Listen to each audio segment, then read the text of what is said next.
इयत्ता 7वी विषय इतिहास धडा 13 महाराष्ट्रातील समाज जीवन. स्वाध्याय. प्रश्न पहिला. तक्ता पूर्ण करा. कोण ते लिहा. काळीत काम करणारा, गावाचा महसूल सांभाळणारा, वतन धारण करणारा, गावाचे संरक्षण करणारा. उत्तर. कोण ते लिहा.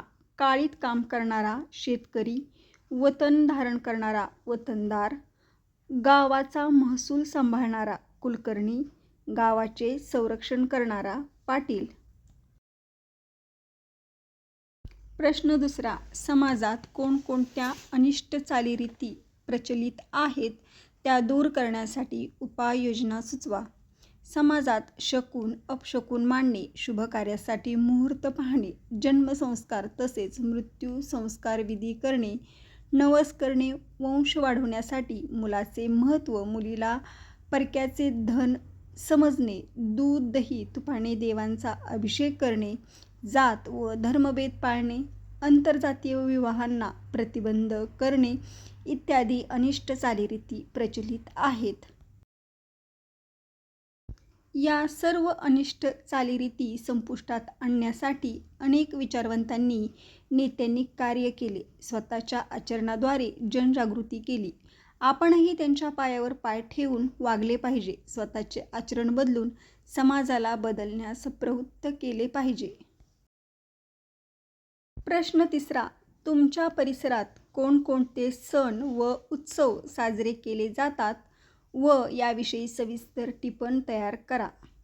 आमच्या परिसरात गुढीपाडवा, नागपंचमी, होळी, रंगपंचमी, पोळा, दसरा, दिवाळी, नवरात्र, गणपती उत्सव इत्यादी सण समारंभ साजरे केले जातात. गुढीपाडवा. गुढीपाडव्याच्या दिवशी सर्वत्र गुढ्या उभारल्या जातात. पुरणपोळीचा नैवेद्य केला जातो.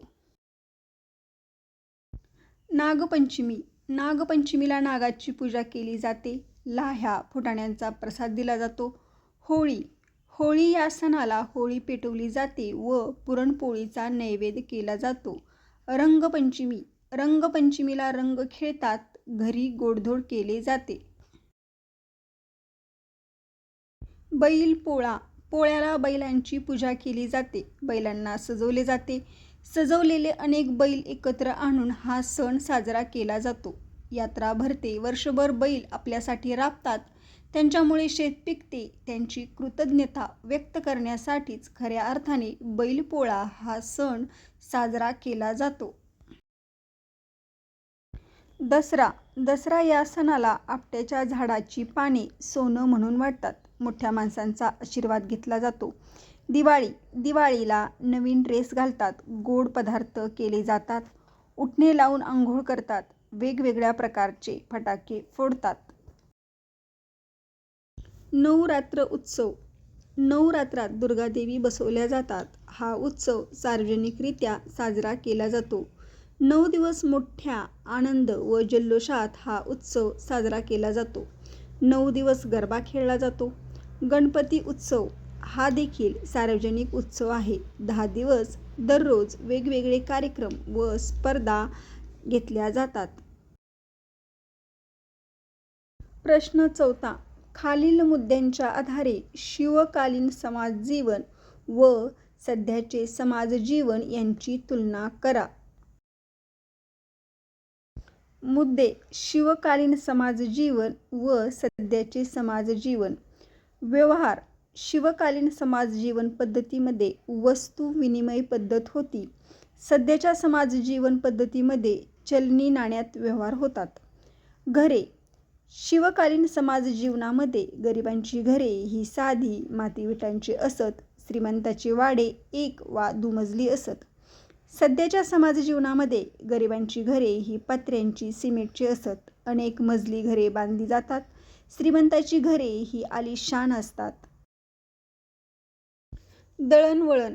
शिवकालीन समाजजीवन बैलगाडी, होडी, घोडी, गाढव इत्यादी. सध्याच्या समाजजीवनामध्ये बस, रेल्वे, विमान, जहाजे इत्यादी. मनोरंजन. शिवकालीन समाज जीवनामध्ये युद्धकला व विविध खेळ हेच मनोरंजनाचे साधन होते. सध्याच्या समाज जीवनामध्ये ग्रंथ, cinema, TV, radio, video games इत्यादी. लिपी. शिवकालीन समाज जीवनामध्ये मोडी लिपी होती, तर सध्याच्या समाज जीवनामध्ये देवनागरी लिपी आहे. आपल्या देशातील कर्तृत्ववान स्त्रियांविषयी माहिती मिळवा. त्याचे वर्गात वाचन करा. उदाहरण पी.व्ही. सिंधू व साक्षी मलिक. आपल्या देशातील कर्तृत्ववान स्त्रियांमध्ये पी.व्ही. सिंधू आणि साक्षी मलिक यांचा समावेश आहे. पी.व्ही. सिंधू.